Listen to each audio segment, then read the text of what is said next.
तो इस तरह की चीजों से बचने के लिए जरूरी है तमाम डिजिटलाइज करे जाएं, जहां संभव हो किचन या मेन एंट्रेंस या ऐसी जगह पर जहां संभावना बनी रहती हो। ना केवल इस तरह की घटनाओं से रोक पाएंगे जो सीसीटीवी कैमरे हैं, चोरी और दूसरी तरह के अपराधों से भी समाज को मुक्ति मिल सकती है, सहायता मिल सकती है। सर हमारे साथ बने रहिए, हमारे साथ ममता काले जी हैं, सामाजिक कार्यकर्ता। ममता जी, बहुत बहुत आपका स्वागत है। ये खबर देखिए, 8 साल से एक मेड एक घर में काम करती है। 8 साल में तमाम विश्वास लोग कायम कर लेते हैं, उनके भरोसे अपने घर को, किचन को छोड़ सकते हैं। लेकिन 8 साल बाद जब ये पता चले कि यूरिन से आटा गूंथा जाता था, उससे रोटी बनती थी, उनको इन्फेक्शन हुआ, तो किस तरह की सोच थी ये? क्या आप एनालिसिस करती हैं? अंजनी जी, बहुत बहुत धन्यवाद। ये एक बहुत ही महत्वपूर्ण विषय है और आप लोगों ने इसको उठाया, बहुत अच्छा किया, क्योंकि ये एक सामाजिक बुराई है और इससे ज्यादा मैं बोलूंगी कि ये एक व्यक्ति विशेष की मानसिक एक जिसे कहते हैं ना विकृति, वो है। इस महिला के अंदर कोई ना कोई ऐसी विकृति है जिससे ये जूझ रही है, और जिनके घर में ये 8 साल से काम कर रही है उसके वहां पर इसके साथ क्या ट्रीटमेंट होता है, इसको कुछ बुरा लगता है और ये उस क्या कहते हैं गुस्से को इस तरीके से निकालती है। तो ये सारी चीजें भी देखने और समझने की बातें हैं। लेकिन जो कुछ भी हो अंजलि जी, कुछ भी हो, उसको इस प्रकार की हरकत करनी नहीं चाहिए। मतलब ये बहुत ही इसको सोच के भी इट इज सो अनहाइजीनिक ना, मतलब सोच के भी इतनी गंदी फीलिंग आती है कि आप किसी की पेशाब से गुंथे हुए आटे की रोटियां न जाने कितने सालों से खा रहे थे, और बेचारा परिवार इस महिला के ऊपर अपना पूरा विश्वास बना करके रखा हुआ था। उसको उन्होंने एक तरीके से अन्नपूर्णा अपने घर में बना के रखा था कि किचन उसके पास थी, पूरी जिम्मेदारी उसके पास थी, और ये उस विश्वास का नाजायज फायदा उठा रही थी। हो सकता है उसको उनका व्यवहार कहीं पर कुछ बुरा लगता हो, बुरा लगता था तो बोल देना चाहिए था, काम छोड़ करके चले जाना चाहिए था। ये तो कोई तरीका नहीं होता है कि आप किसी के साथ इतना घटिया और इतना शर्मनाक कृत्य करें। तो मुझे लगता है ये एक बहुत बड़ी मानसिक विकृति है, ये एक मेंटल डिसऑर्डर है, जिसके बारे में डेफिनेटली बाकी चीजें भी देखी जानी चाहिए। और एक बात जरूर बोलूंगी मैं, जैसा अभी वेद भूषण जी ने बोला है कि हर एक घर में सिक्योरिटी मेजर्स रखने बहुत जरूरी हैं, क्योंकि आजकल जितने भी घर हैं, आपके हैं, मेरे हैं, किसी के भी घर है,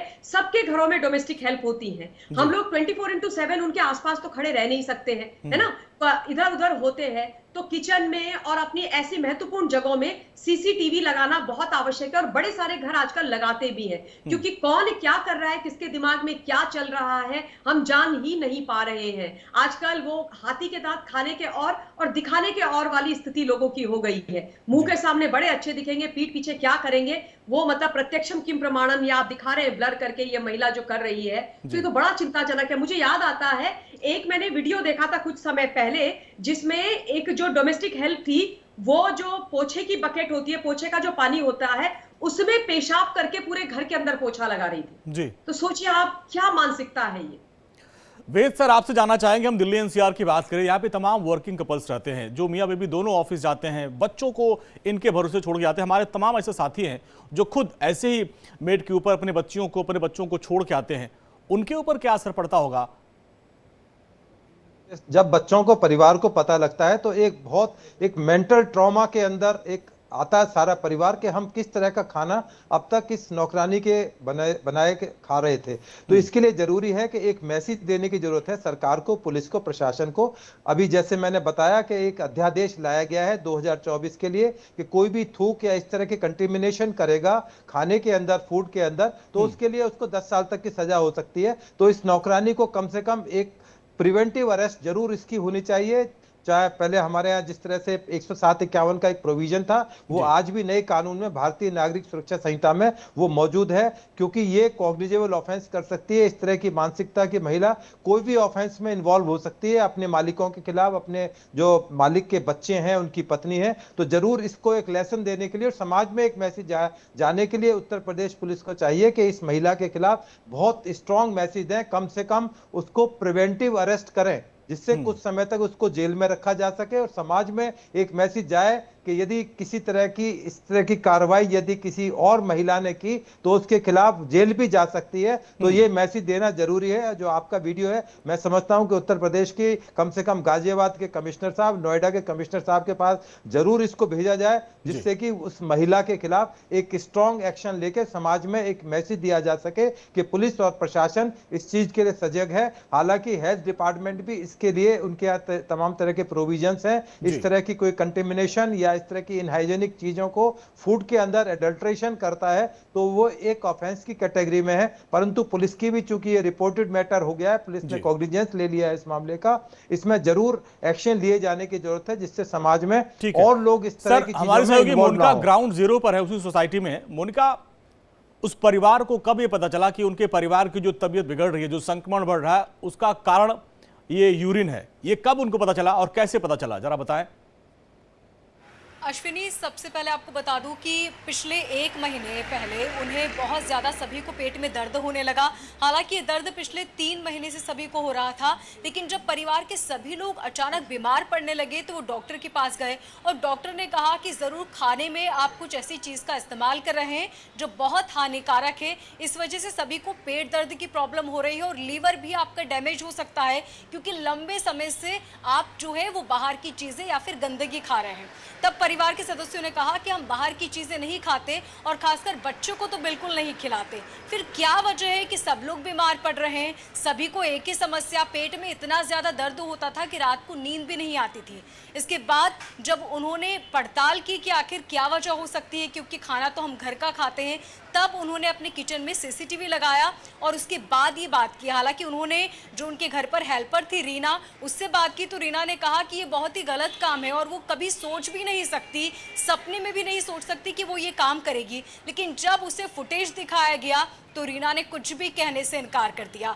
हालांकि इस पर यह भी कहा जा रहा है, सोसाइटी के लोगों का यह भी कहना है कि ये एक मानसिक बीमारी हो सकती है, क्योंकि कई बार हम किसी पर गुस्सा निकालने के लिए। मोनिका, जरा ये भी बताएं कि आपने बताया जैसे कि रीना सिर्फ इन्हीं क्या नहीं और भी घरों में काम करती थी, क्या कहीं और से भी कोई शिकायत ऐसी मिली थी? आप वहां ग्राउंड जीरो पर है। जी अश्विनी, रीना इस घर के अलावा 5 घरों में और काम करती थी, यानी कि एक सोसाइटी में वो 6 घरों में काम किया करती थी। बाकी लोगों का कहना है कि उसका बर्ताव ठीक ही था, हमें कभी ऐसा पता नहीं चला, लेकिन जब ये खबर सामने आई तो सभी ने कहा कि अब हम बिल्कुल काम नहीं करवाएंगे। और साथ ही सोसाइटी के लोग बहुत डरे हुए हैं, क्योंकि जैसा कि आपने बताया कि अधिकतर लोग पति पत्नी दोनों ही काम करते हैं और घर का पूरा जिम्मा जो है वो हेल्पर के ऊपर होता है। अब हेल्पर यदि यही काम करेगा तो आसपास के लोग भी डरे हुए हैं कि हमारे घर का जिम्मा भी होता है। अब उनका ये कहना है कि हम भी सीसीटीवी लगाएंगे या फिर घर का कोई एक सदस्य हर वक्त हेल्पर पर नजर रखेगा, यानी कि पीठ पीछे जो चाबी दे देते थे घर की या पूरी जिम्मेदारी उन्हें देते थे, अब उससे वो बचेंगे। ममता जी, जो वर्किंग कपल्स है, जो हमारे कुछ साथी भी हैं, वो कहते हैं कि अच्छी मेड मिलना और बड़ा मुश्किल होता है, बहुत ढूंढ के लाया जाता है कि भाई आप हमारे घर पे काम करिए, हमारे बच्चों को देखभाल करिए। लेकिन अब इस तरह 8 साल काम करने के बाद अगर ऐसी खबर सामने आती है तो किस पे भरोसा करें, कैसे मेड लेके आएंगे? क्योंकि वर्किंग कपल हैं, बच्चे भी स्कूल से आने के बाद उन्हीं के भरोसे छोड़ दिया जाता है। अंजनी जी, वास्तव में ये एक बहुत बड़ी समस्या है और मेड्स, मैं भी एक गृहिणी हूँ, एक महिला हूँ, तो जो डोमेस्टिक हेल्प है ना वो धुरी हो जाती है, हमारे घर की लाइफलाइन हो जाती है। उनके बिना हम अपना घर, अपना दिनचर्या सोच ही नहीं सकते हैं, तो महत्वपूर्ण हिस्सा हो जाते हैं। टू बी वेरी ऑनेस्ट, आजकल जितने भी वर्किंग लोग हैं, हम सारे ही लोग इन लोगों का बहुत ज्यादा ध्यान रखते हैं, अपने से ज्यादा ध्यान रखते हैं, क्योंकि हमें पता है कि इनकी नाराजगी हम झेल नहीं पाएंगे, है ना। और ऐसे में ये महिला जो 8 साल से इस घर के अंदर काम कर रही थी, उसने क्यों इनके साथ ऐसा किया है ये समझ से परे है, क्योंकि ये बहुत ही घटिया कृत्य है। और मैं बार बार यही बोलूंगी कि ये एक प्रकार की मानसिक बीमारी है, इसको कोई ना कोई इन लोगों से चिढ़ थी, लेकिन ये बहुत डेंजरस है। मतलब आज ये पेशाब में, खाने में पेशाब मिला रही है, कल ये चोरी भी कर सकती थी, कल ये बच्चों के साथ मार पिटाई भी कर सकती थी, उनको कुछ और भी दे सकती थी। तो वास्तव में भरोसा तो किसी पर किया ही नहीं जा सकता, एंड स्पेशली ऐसी जब चीजें देखते हैं तो खाली महत्वपूर्ण यह है कि इनके बिना काम भी नहीं चलेगा। तो समाज में लोगों को अब अपनी सिक्योरिटी अपने हाथ में लेनी पड़ेगी, सीसीटीवी कैमरा जैसी चीजों को अपने घर में इंस्टॉल करना पड़ेगा, क्योंकि इनके भरोसे तो आप घर को छोड़ ही नहीं सकते। और एक चीज जरूर बोलूंगी कि हाँ, इस महिला को सजा जरूर मिलनी चाहिए, ताकि एक एग्जाम्पल सेट हो कि यदि कोई भी इस प्रकार से किसी के साथ करता है, ये मूत्र थूक जिहाद, तो भाई उसको बख्शा नहीं जाएगा, उसको सजा अवश्य मिलेगी। वेद सर, एक चीज समझना चाहेंगे, जैसे मैं किसी नई सोसाइटी में गया और वहां पे हमको मेड चाहिए, तो हम वहीं अगल बगल वालों से पूछते हैं ना, भाई सर आपके यहाँ कोई आती हो तो हमारे यहाँ लगवा दीजिए। तो कैसे उसको वेरीफाई करें, उसका कल्चर क्या है, उसका नेचर क्या है, कैसे उसके बारे में हम करें? या फिर कोई एजेंसी के थ्रू जो हम लाते हैं उनके ऊपर इसकी जिम्मेदारी आएगी? अगर कोई महिला इस तरह से हरकत करती है तो किसको हम पकड़े? देखिए, इसमें सबसे बेस्ट तरीका है कि जिस तरह सीसीटीवी है या क्रॉस चेक करना कि हेल्प जो डोमेस्टिक हेल्प है या सपोर्ट के लिए इस महिला को रखा गया है या लड़के को रखा गया है, उसको अचानक रैंडमली हम चेक करें, उस पर निगाह रखें कि किस तरह की उसकी एक्टिविटीज है, किस तरह की चीजों में इन्वॉल्व है, किस तरह की उसकी मानसिकता है। समाज में आज ऐसी जरूरत आन पड़ी, जैसे ममता काले मैडम बता रही थी, आजकल बीवी नाराज हो जाए तो चल जाएगा, मेड नाराज नहीं होनी चाहिए, क्योंकि मेड नाराज होगी तो आपका सारा सिस्टम गड़बड़ा जाएगा। आपके बच्चे स्कूलिंग जाना, उनकी नौकरी जाना, आपको अपने आप को तैयार करना नेक्स्ट टू इम्पॉसिबल है। मैं और मेरी वाइफ यहाँ अकेले रहते हैं दिल्ली के अंदर, हमारा तो काम चल ही नहीं सकता इसके बिना, बेटा ऑस्ट्रेलिया रहता है। तो ऐसे हालात के अंदर, सभी के घर में ऐसे हालात हैं, ऐसे हालात के अंदर केवल एक ही तरीका है कि हम अपने तरीके से, हर एक की घर की सिचुएशन अलग अलग होती है, कोई किसी टाइम जाके क्रॉस चेक कर सकता है, रैंडम जाके चेक कर सकता है। जो मेड है या जो हेल्पर हम लोग हायर करते हैं, इनके लिए कोई नियम, कोई कानून है कि इनको कहां से हम हायर करें, कैसे इनके ऊपर कोई तो एजेंसी होगी जो कहेगा नहीं भाई हम वेरीफाई कर रहे हैं ये लोग अच्छे हैं, कुछ कैसे कहां से कर सकते हैं? देखिए, इसके लिए, हाँ, इसके लिए जब भी आप मेड सर्वेंट रखें, उसकी सर्वेंट वेरिफिकेशन होती है, हर स्टेट के अंदर होती है। दिल्ली में तो इसके लिए प्रॉपर सिस्टम है, ऑनलाइन सिस्टम है। आप उस मेड का, पर लोग डरते हैं कि मेड की वेरिफिकेशन कराई तो मेड नाराज होकर ना चली जाए, उसके घर पे पुलिस वाले जाएंगे, पूछेंगे कि ये इसके पीछे कोई रिकॉर्ड तो नहीं है, कहाँ की रहने वाली है। तो ये लोग प्रेफर नहीं करते कि मेरे घर पे कोई पुलिस वाला जाए या पूछताछ करे। तो ये एक अपने आप में एक टेक्निकल प्रॉब्लम है और बहुत बड़ा चैलेंज है मेरे और आप तमाम लोगों के लिए कि किस तरह से मेड की वेरिफिकेशन की जाए। सपोज मेड बिहार की रहने वाली हैं या छत्तीसगढ़ की रहने वाली हैं, तो फिर आप समझ लीजिए नेक्स्ट टू इम्पॉसिबल है, फिर राम भरोसे गाड़ी है। तो इसका तरीका यही है कि जिसको आप हायर कर रहे हैं उसको पूरी एक वेरिफिकेशन करें, उसकी फोटोग्राफ लें, उसके फिंगरप्रिंट ले लें, यदि हो सके तो अपने तौर पर जो भी मिनिमम प्रिकॉशंस आप ले सकते हैं मेड को रखते टाइम वो ले लें। बाकी जो तमाम चीजें हैं, आज डिजिटल टाइम में आप अपने मोबाइल में हर टाइम 24 घंटे मेड पर कंट्रोल कर सकते हैं, चेक कर सकते हैं अपने मोबाइल में, ऑफिस में बैठकर, गाड़ी में बैठकर, किस एयरपोर्ट पर बैठकर चेक कर सकते हैं मेरे घर में क्या चल रहा है। आजकल तो लोग अमेरिका में बैठ के अपने इंडिया में देखते हैं कि मेरे घर में, मेरी पार्किंग में कौन गाड़ी पार्क करके जा रहा है। तो इट्स वेरी इजी, पर थोड़ा सा इसके बारे में जागरूक होने की जरूरत है। और आपका प्रोग्राम है, मेरा समझता हूं कि सभी लोग इसको पसंद करेंगे, क्योंकि आम आदमी की जिंदगी से, आम आदमी की फैमिली से जुड़ा हुआ सवाल है। तो जरूर इस तरह की चीजें समाज के अंदर जाएंगी और एक बहुत बड़ा मैसेज जरूर जाएगा। बिल्कुल ममता जी, देखिए जैसा कि सर ने भी बताया कि उनके यहाँ भी बिना मेड के काम नहीं चलता, आपके यहाँ भी, हम सबके यहाँ लगभग उनकी ज़रूरत पड़ गई है। तो ऐसे में कई बार इनकी नाराज़गी झेलना भी हम लोगों के लिए काफ़ी मुश्किल होता है। तो ऐसे में इनको हायर करने से पहले क्या सावधानियां बरती जाए? क्या इसके लिए सोसाइटीज़ में कोई एजेंसी होती है कि भाई हम नए आए हैं, हमको एक मेड चाहिए, हमको हेल्पर चाहिए, उनके थ्रू लिया जाए, जो थोड़ा गारंटी दे कि नहीं ये है, अच्छी है, साफ़ सुथरी है और इस पर भरोसा कर सकते हैं? अंजनी जी, यूजुअली जितने भी हाई राइज सोसाइटी में लोग रहते हैं, वहां पर एक सिस्टम होता है कि जो मेड डोमेस्टिक हेल्प्स आती हैं, उनका बाकायदा जो सिक्योरिटी एजेंसीज जो होती हैं, उनके तहत रजिस्ट्रेशन होता है। रजिस्टर उनको कराया जाता है और जिसमें उनके नाम, नंबर, उनके एड्रेस, उनके आधार कार्ड वगैरह हर एक चीज की कॉपी होती है। और उसके बाद ये भी डेटा दिया जाता है कि ये कितने घरों में काम करती है, कितने बजे से कितने बजे तक ये सोसाइटीज के अंदर में रहती हैं। तो ये तमाम चीजें, इस प्रकार के वेरिफिकेशन जिन डोमेस्टिक हेल्प के हुए होते हैं, मुझे ऐसा लगता है कि उन्हीं लोगों को हायर करना चाहिए। रेंडमली अगर आप किसी को भी उठा करके लेके आ जाएंगे तो फिर ये तो बहुत बड़ी मतलब कहते हैं ना, अपने आप अपने लिए मुसीबत बुलाने वाली बात है। और उसके अलावा इंडिविजुअली भी जो इनके आधार कार्ड वगैरह की कॉपीज होती हैं, उनको भी अपने पास रखना चाहिए। क्योंकि ये तो एक चीज हमने देखी है कि मूत्र जिहाद इस महिला ने घर में कर दिया है, उसके अलावा बाकी सिक्योरिटी के भी कारण होते हैं ना। परिवार में जिनके छोटे बच्चे हैं, जो वर्किंग है, दोनों हस्बैंड एंड वाइफ, वो चले जाते हैं, बच्चे पीछे से हैं, तो फिर ऐसे में आपके पास जो भी व्यक्ति, महिला पुरुष काम कर रहा है, उसके इंपॉर्टेंट जो डॉक्यूमेंट्स हैं वो हमेशा होने चाहिए। और मैं भी ये एडवाइस करूंगी, मतलब जरूर बोलूंगी और आपके माध्यम से तमाम लोगों को बोलूंगी, आपके दर्शकों को, कि प्लीज जो भी ऐसे लोग हैं जिनके घर पूरी तरीके से इन लोगों पे डिपेंडेंट है, सीसीटीवी इंस्टॉल कीजिए। और सीसीटीवी जो आप इंस्टॉल करते हैं, उसका जो ऐप है वो आपके फोन पर होना चाहिए और उस पे आपका पूरे ऐसे एंगल से होना चाहिए कि आपको हर समय सारी चीजें दिखाई दे सके और आप उनके ऊपर चेक करते रहे। ये बहुत ज्यादा जरूरी है, क्योंकि अदरवाइज कोई और मैकेनिज्म नहीं है। पुलिस वेरिफिकेशन होता है, बिल्कुल होता है, वो भी पुलिस वेरिफिकेशन आप अपने लेवल पर भी करवा सकते हैं, क्योंकि मुझे नहीं लगता कि कोई भी लेकिन ममता जी, पुलिस वेरिफिकेशन हो गया, लेकिन किसी के दिमाग का वेरिफिकेशन कैसे होगा? उसके दिमाग में क्या चल रहा है, उसको कैसे हम लोग कर पाएंगे? नहीं हो सकता अंजलि जी, वही तो मैं कह रही हूँ कि दिमाग का वेरिफिकेशन तो हो ही नहीं सकता है, तो इसलिए अपना बचाव करना पड़ेगा। मुझे तो ये खबर सुन करके जब आपके चैनल से मुझे फोन आया और जब खबर बताई गई तो जी। मैं खुद ही थोड़ी देर के लिए हिल गई अंदर तक कि ये क्या खबर है। और जब मैंने वो खबर देखी तो मुझे इतना बुरा लगा और परिवार के लिए बहुत दुख हुआ कि मतलब क्या झेल रहे हो, क्या खा रहे हैं। मन में एक गंदी सी फीलिंग आने लगी कि इतना कंटामिनेटेड फूड आप खा रहे हो, इतना जी। अनहाइजीनिक आप खाना खा रहे हो और आप सोच रहे हो कि आहा हम तो घर में बैठ के बड़ा हाइजीनिक खाना खा रहे हैं, बाहर से भी नहीं मंगा के खा रहे हैं। तो मतलब ये डरावना है, ये बहुत डेंजरस है बिल्कुल। और ममता जी, इसको आपको मैं बताऊं कि इसको उस परिवार की अवेयरनेस के स्थिति तौर क्या पर होगी। फैलाना चाहिए। मोनिका हमारी एंकर, हमारे संवाददाता वहां पे हैं, उन्होंने बहुत कोशिश की कि उनको उस चर्चा में शामिल किया जाए, लेकिन वो लोग नहीं आना चाहते हैं फ्रंट पे। वो बोले हम लोग बोलने की स्थिति में नहीं है। मोनिका, इस पूरे मामले में अब पुलिस की तरफ से क्या शिकायत दर्ज की गई? आपने कहा कि उसको गिरफ्तार किया गया है। किस तरह का टॉर्चर इस परिवार ने सहा इस मेड को लेकर?